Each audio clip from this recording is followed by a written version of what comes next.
मुजफ्फरनगर में मेरी लोकसभा लगती है। सबको पता भाई हरिंदर मलिक जो है उसे हरा रहा 22 राज्यों में तो एक टिकट भी नहीं दिया। हरियाणा में सबको ये लग रहा भाई एकरा हरा रही एकरा को वोट करेंगे सहारनपुर में। और जब होते थे जब इनके झंडे को कोई पकड़ता भी नहीं था, जब इनके टिकट को कोई पकड़ने का काम नहीं करता था, और डर रहे होंगे किसी था। लेकिन इसका मैसेज पूरे देश में जा रहा है और ये मान रहे कि तो इनके बंधुआ मजदूर हैं, रया है।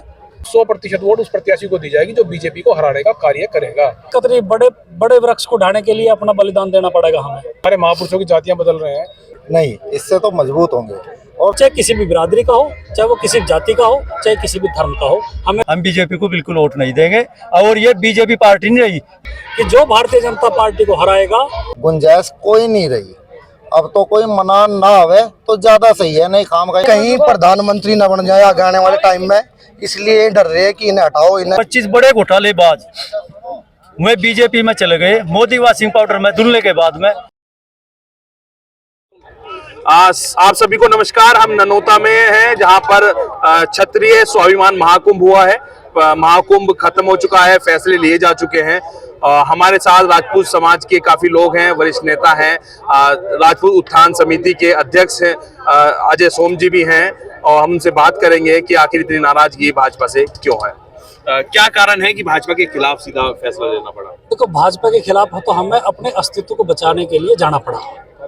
जब भारतीय जनता पार्टी को पूरा समाज एक तरफा एक मुश्त होकर वोट कर रहा था, तो इनका भी ये फर्ज बने था कि इनके भी युवाओं के लिए, इनके किसानों के लिए, इनके बुजुर्गों के लिए सोचा जाए। और साथ साथ ये भी ना ये तो सोचा ही नहीं, और ये करा कि हमें जो है क्षेत्रीय स्तर पे भी नेतृत्व विहीन कर दिया।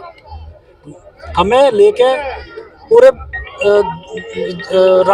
राज्यों में 22 राज्यों में तो एक टिकट भी नहीं दिया। उसके बाद पश्चिम उत्तर प्रदेश में एक भी टिकट नहीं हमें दिया, जहाँ पे बड़ी संख्या होती थी हमारी लेकर सहारनपुर शहर पश्चिम उत्तर प्रदेश में 8-8 सांसद होते थे। और जब होते थे जब इनके झंडे को कोई पकड़ता भी नहीं था, जब इनके टिकट को कोई पकड़ने का काम नहीं करता था, तो तब हम आते थे और हम अपने लाठी डंडे खाते थे और इनके लिए चुनाव लड़ाने का काम करते थे। आज समाज ने बिल्कुल मन पर पत्थर रखे और ये निर्णय ले लिया अपने आप को बचाने के लिए। हम बहिष्कार की नीति पे नहीं पहुंचे, हम इस नीति पे पहुंचे हैं कि जो भारतीय जनता पार्टी को हराएगा, जो क्षत्रिय समाज है उसको एक मुश्त होकर वोट करेगा। वो चाहे किसी भी बिरादरी का हो, चाहे वो किसी जाति का हो, चाहे किसी भी धर्म का हो, हमें उससे कोई लेना देना है नहीं। अच्छा, आपको क्या लगता है कि भाजपा राजपूत समाज की उपेक्षा आखिर क्यों कर रही है? पर डर रहे होंगे किसी था, ये सोचते होंगे भाई कोई मामला ऐसा है कि जो इस समाज को इग्नोर करा जाए। डर रहे होंगे, वोट बैंक मान रहे, और ये मान रहे कि तो इनके बंधुआ मजदूर हैं, रया हैं, ये तो वोट हमें ही देंगे। पर ऐसे ना रहे, सब लोग पढ़ रहे, सारे बच्चे पढ़ रहे, और सोशल मीडिया से ग्लोबल विलेज बन गया पूरा।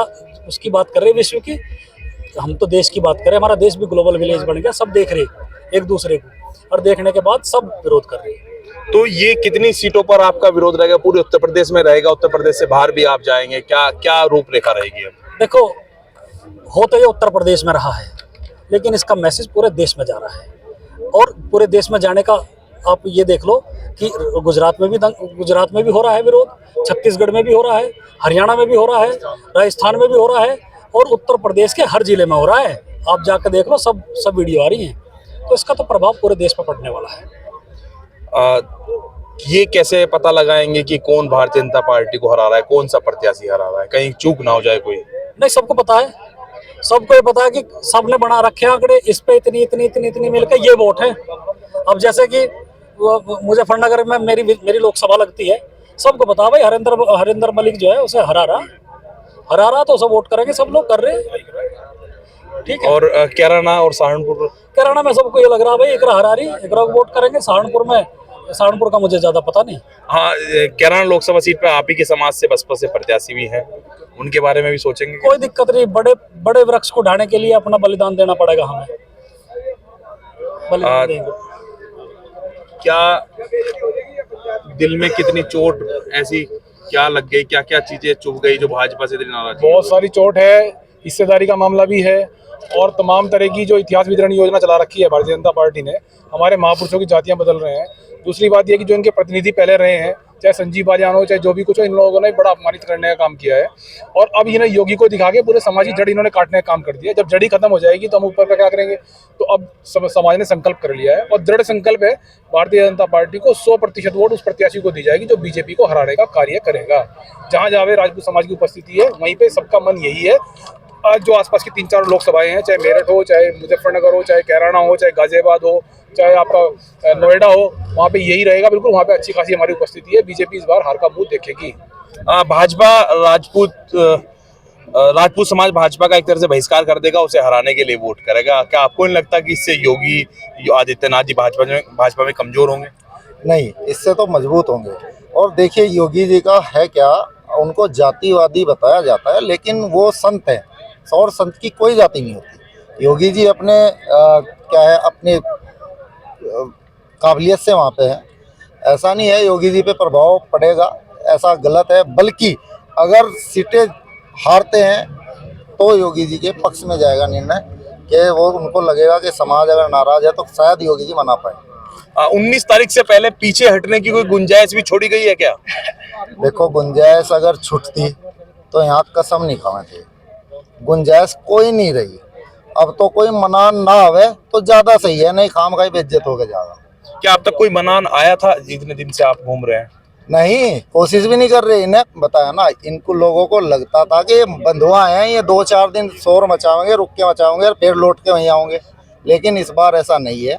ये हर बार के तरह विरोध को थोड़ा हल्के में लेके इस बार बहुत कड़ा विरोध है और जमीनी स्तर पे। तो आपने देखा कि जिस तरह से विचार हैं लोगों के, वो कहीं ना कहीं भाजपा के लिए बड़े खतरे की बड़ी घंटी है, और कैसे इस खतरे को भाजपा टाल पाएगी, ये भी एक बड़ी चुनौती योगी, मोदी और अमित शाह के लिए होगी। हमारे साथ एक और भाई हैं, इनसे ही पूछेंगे क्या जो पंचायत में आज निर्णय हुआ है उसे मानने के लिए पूरी तरह से तैयार हैं आप? हाँ जी, हम सब तैयार हैं। और इन्हें मुझे लगता है कि इन्हें एक डर हो रहा है भाजपा सरकार को, कि अगर हमारे जो योगी आदित्यनाथ जी हैं ये कहीं प्रधानमंत्री न बन जाए आगे आने वाले टाइम में, इसलिए डर रहे हैं कि इन्हें हटाओ, इन्हें साइड कर दो। हमारी जो है सरकार राजपूतों के नाम से चल रही, तो वही रहेगा भाई। अगर ये मानेंगे ठीक है, आगे आने वाले टाइम में नहीं मानेंगे तो इनका विरोध है जी। यहाँ पे जो सीट अगर कोई भी अच्छा हमारा नेता रहेगा हम उसको जिताएंगे। तो आपने अभी इन्हें भी सुना, इनका कहना है कि मोदी और शाह कहीं ना कहीं योगी आदित्यनाथ जी से डर रहे हैं कि वो कहीं प्रधानमंत्री न बन जाए। ये भी बहुत बड़ी बात कही है, और हमारे साथ ये भी अपनी बात रखना चाहते हैं। जी राहुल जी, धर्मपाल सिंह मेरा नाम है जी। जी ऐसा है जी, ये जो ठाकुर है ना, ये 99% बीजेपी को वोट करता है पहले से। बिल्कुल। ठीक है जी। दूसरी बात यह है, 2014 में चुनाव हुआ, 99% ठाकुर ने चुनाव करा बीजेपी के पक्ष में। इसके बाद फिर 19 में होया, 19 में करा। तो इसके बाद में अब जो चुनाव हुए राजस्थान और मध्य प्रदेश, छत्तीसगढ़, वह ठाकुर रमन सिंह 3 बार के मुख्यमंत्री बने। ठीक, चौथी बार अपने नाम तय, अपने चेहरे तय वहाँ सरकार लेकर आए। अच्छा, उसके बाद वह नमेड़ दिए न। फिर शिवराज सिंह 4 बार के मुख्यमंत्री बने, 5वीं बार अपने चेहरे पर सरकार रिपीट करी, वह नमेड़ दिए न मोदी अमित शाह ने। इसके बाद वसुंधरा राजे 2 बार की मुख्यमंत्री, तीसरी बार अपने चेहरे पर सरकार लेकर आई, वह नमेड़ दी। इसके बाद धनंजय सिंह एक अपहरण का केस झूठा लगाया था, जिसका प्रणव्यास ने कहा कि ये मेरा कोई अपहरण नहीं करा, इसने तो बुलाया के मेरे से बातचीत करी थी। कोर्ट में बयान दे दिया, कोई गवाही नहीं थी। उसने चुनाव लड़ने का ऐलान कर दिया। 2 दिन पहले ही वो फाइल खुलवा के जेल भिजवा दिए। इसने ब्रजभूषण जी हमारे मैं खत्म कर दिए। वीके सिंह का 5.5 लाख तक जीते थे, वहां से वीके सिंह का टिकट काट दिया। ठीक, दूसरी बात यह है कि 25 विपक्षी पार्टियों के 25 बड़े घोटालेबाज वे बीजेपी में चले गए। मोदी वॉशिंग पाउडर में धुलने के बाद में 3 को तो क्लीन चिट मिल गई, बाकी 22 पड़े, उनकी फाइलें बंद है। अच्छा, दूसरी बात है, जैसा कोई घोटालेबाज जाता है बीजेपी में तो बिल्कुल साफ हो जाता है। और हमारा तो कहने का मतलब यह है कि आगे आने वाले टाइम में हम बीजेपी को बिल्कुल वोट नहीं देंगे।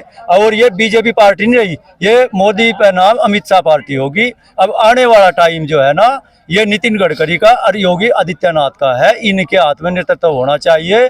और ये जब दूसरों ने रिटायर करता है मोदी जी, तो ये खुद क्यों नहीं रिटायर होता? ये क्यों कुर्सी का चिक्का बैठा? इसे ज्यादा मोह है क्या? और दूसरी बात एक और है, इसने हमारे सरवणों के खिलाफ एक वो SC/ST का कानून बनाया, 22 से बढ़ाकर 47 कर दिया। सुप्रीम कोर्ट ने मना करी कि ये बिल्कुल गलत है, तो ये किसी की नहीं सुनता। हिटलर शाही सरकार है, ये जड़ से उखाड़ फेंकने का टाइम आ गया, नहीं तो संविधान भी खतरे में है। और केजरीवाल जो अंदर गया बिल्कुल सरासर गलत गया, उस पर कोई घोटाले के कुछ नहीं है। इस पर हथियार है ईडी का और इसका CBI का, और इस पर ये जो परमाणु है, जो भी इसके सामने बोलता है इस पर परमाणु फेंका इसे जड़ के अंदर गिर दे, और ये बिल्कुल गलत है। ये सरकार बिल्कुल नहीं रहनी चाहिए। और जी ये तानाशाही सरकार हो रही है, हमें एक डर हो रहा है इससे, ये मशीनें जो है लगता है कि ये बदल देते हैं, वो भी बात कहीं ना कहीं सच हो रही है।